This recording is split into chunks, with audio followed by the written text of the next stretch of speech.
Israeli Defense Forces confirmed the killing of Hamas's deputy commander.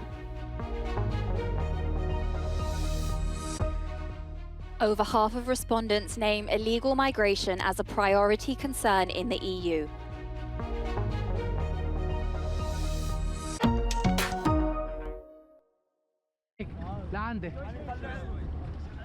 According to an exclusive Euronews and Ipsos poll, 59% of respondents said illegal migration is one of their top priorities. Illegal migration came fourth place in a list of pressing issues behind inflation and economic growth. For those answering the poll, migration was more important than climate change, European defence, or the protection of minorities.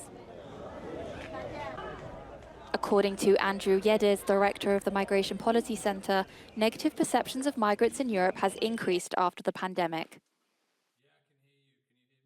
In 2015, we saw very high levels of public concern that fell off during the pandemic quite significantly, and now we see it rising again. So I think these perceptions are really important. Clearly, there are issues objectively occurring, but this subjective perception drives this salience.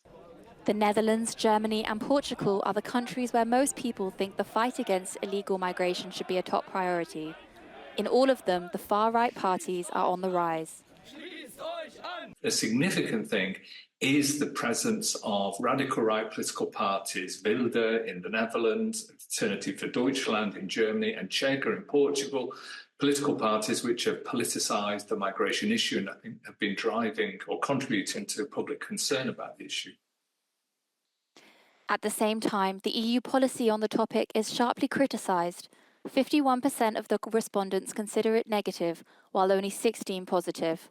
71% of EU citizens believe the EU should strengthen border controls, while only 28% are in favour of a policy welcoming immigrants in the name of humane values.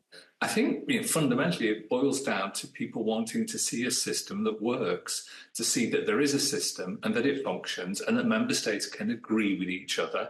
But what they see instead is member states disagreeing with each other about what the policy should be, continual disputes about migration. According to Yedes, the migration debate will drive campaigns in the upcoming EU elections as member states disagree on policy platforms.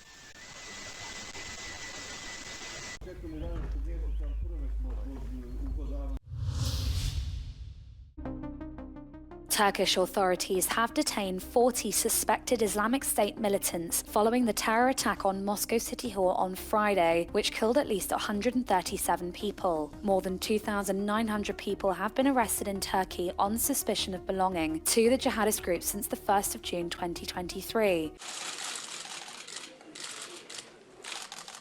After the attack in Moscow, Italy joined France in raising its alert level against terrorist attacks for Holy Week. Italy was already on high alert following the October 7th attacks by Hamas in Israel. On Monday in Venice, security protocols were triggered when 2 bags were found in the street, but their owners ended up arriving before the bomb squad. As the terrorism threat looms large, especially in Europe, France will tighten its security in the lead up to the Paris Olympic Games in the summer. According to President Emmanuel Macron, Islamic State has already made several failed attempts at attacks on French soil, with 2 attacks prevented already just this year. Terrorist threat levels remain high in Germany, with Berlin on high alert ahead of the European Football Championships in less than 3 months' time. Spain's National Security Council, in its latest anti-terrorism report, warned the EU faces direct risk of violent Islamic extremism as the wars in Gaza and Ukraine continue.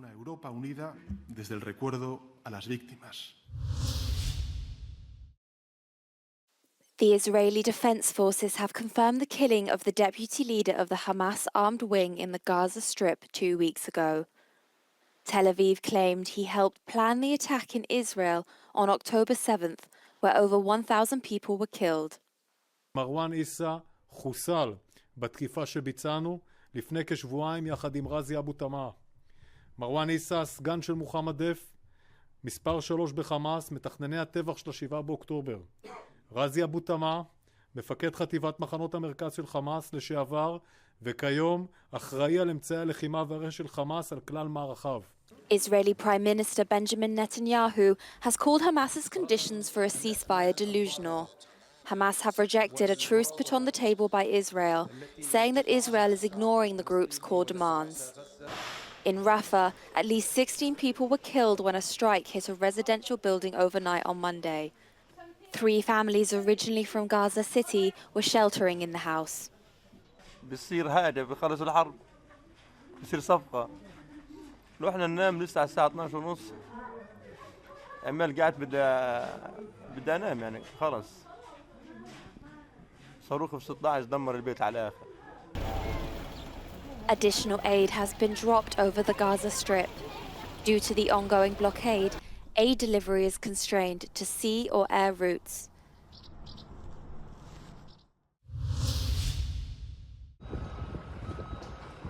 Thousands of people in Ukraine remain without stable electricity as a result of recent Russian missile attacks. Moscow launched warheads at Kyiv and other regions for the 3rd time in 5 days. Мы это в 16-м пережили, выехали сюда. И, конечно, это очень повторно, и больше никуда ехать. An ice rink in Odessa and 300 apartments were damaged in the aerial assault, with 10 people injured. Russian troops attacked Kharkiv with drones later in the evening. Дуже багато літає тих дронів, ховатися то на як і куди. Ну, ми вирішили з дітьми виїхати. The bombardment comes after Moscow brought the state's energy infrastructure to its knees last week, with coordinated missile attacks targeting electrical facilities, causing widespread blackouts. Residents evacuated to western Ukraine.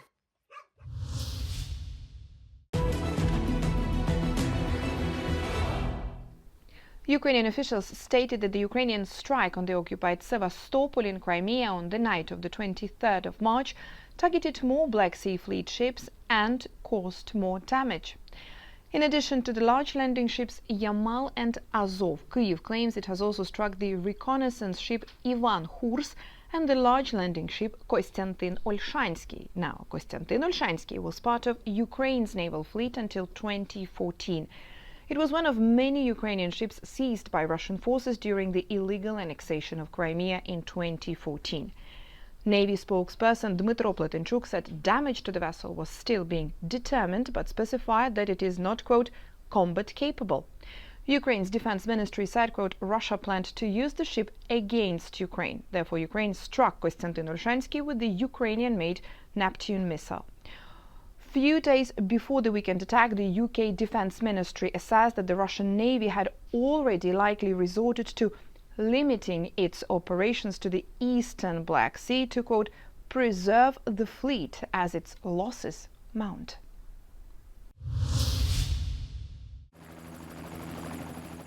All 6 workers missing after a Baltimore bridge collapsed are presumed dead. Due to challenging conditions, the search and rescue efforts have been paused. A vessel hitting one of the bridge's supports led to the bridge collapse, causing the structure to fall into the water. Based on the length of time that we've gone in this search, the extensive search efforts that we've put into it, the water temperature, that at this point we do not believe that we're going to find any of these individuals still alive.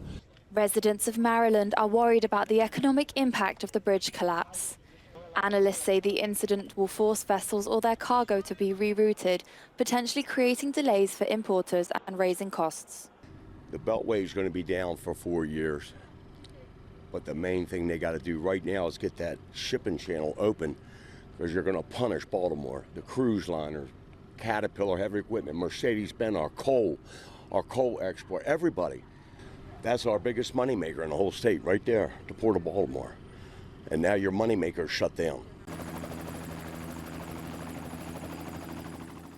Transportation Secretary said it was too soon to estimate how long it will take to clear the channel, as all vessel traffic into and out of the port is suspended until further notice.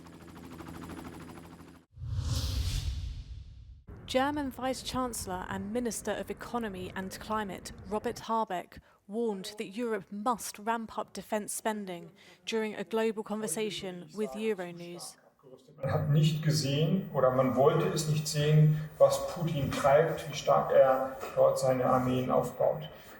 Ich möchte nicht gerne Geld für Armeen und Rüstung ausgeben. Ich kann mir das besser vorstellen für Bildung, für Forschung, für Weiterbildung, für Klimaschutz, für Nachhaltigkeitskriterien. Aber wir müssen es tun. Die Zeit, wo man es nicht möchte, ist vorbei. Deswegen müssen wir die Militärausgaben erhöhen, um uns schützen zu können, auch eine eigene europäische Schutzgarantie geben zu können. Nicht nur die Amerikaner als Garant sehen, sondern wir müssen da selber wehrfähiger werden. Und das fällt mir nicht leicht zu sagen. Die Rüstungsausgaben sind in den letzten 2 Jahren gestiegen, weil wir die Ukraine so stark unterstützt haben. Sie müssen meiner Ansicht nach aber verstetigt werden, auch für, man muss ja schon fast sagen, die Instandsetzung der europäischen und jedenfalls der deutschen Armee, um ein bisschen was zu können. A volcano in the Icelandic town of Grindavik erupted on Monday against the colourful backdrop of the Aurora Borealis. Also known as the Northern Lights, the phenomenon is common in the Scandinavian country from September to April. Locals were evacuated in November when the Svartsengi volcanic system awakened after almost 800 years of laying dormant. The volcano has erupted 4 times since the first bellow of magma blew in December.